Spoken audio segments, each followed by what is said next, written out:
So we are halfway through our course in Tinkercad, and up till now we have learned some basic navigation, moving our shapes, rotating, scaling, and adjusting its resolution and its color.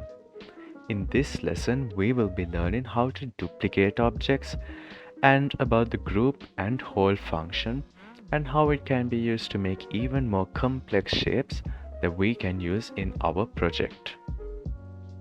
So when we need the same object but multiple of that object, then we need to duplicate it. So the way you can do that is, if we say this is our object, you can click on this icon right here and it's gonna duplicate our object. Another way is that I can click the object, copy it using this icon in the corner that says copy, and then paste again to get a duplicate of this object. You can also copy using Ctrl and C on your keyboard and then pressing Ctrl and V together to paste the object. Now moving on to the grouping function, I have all these separate objects and each of these parts are its own different object. If I want all of these to be one object, I need to click, drag, and then move them around, and it's quite some big work.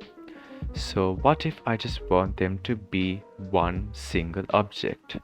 For that, I could select all of them like this, or I could just hold down my shift key and select the individual objects, and we can group by clicking this group key down here. So now you can see that if I click an object and I move it around, it's going to be one single object. But let's look what happens to the color of the object. Let's say I had a blue circle to be grouped with the red square. And what do you notice happens here? They all become blue. To fix that, we click on the object, go to color, and click on multicolor. This will allow a single object to have different colors, and it keeps the colors that I chose before. These are the functions of grouping.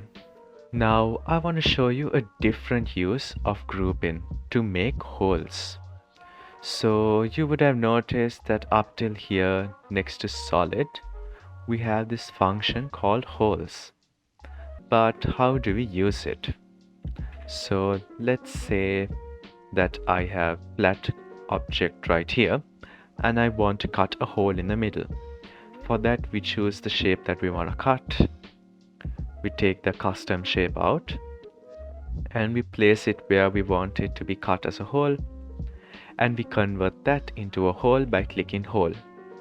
But it still hasn't made a hole in our square, so for that we are going to select both our objects and we are going to group it. And now you notice that after we have grouped it, that there has been created a hole in the middle of the box. So this is one way that we can make custom shapes, and we don't have to be limited to just these type of custom cutout objects. So join us in the next video where we will learn about a few more new functions that are called align and mirror.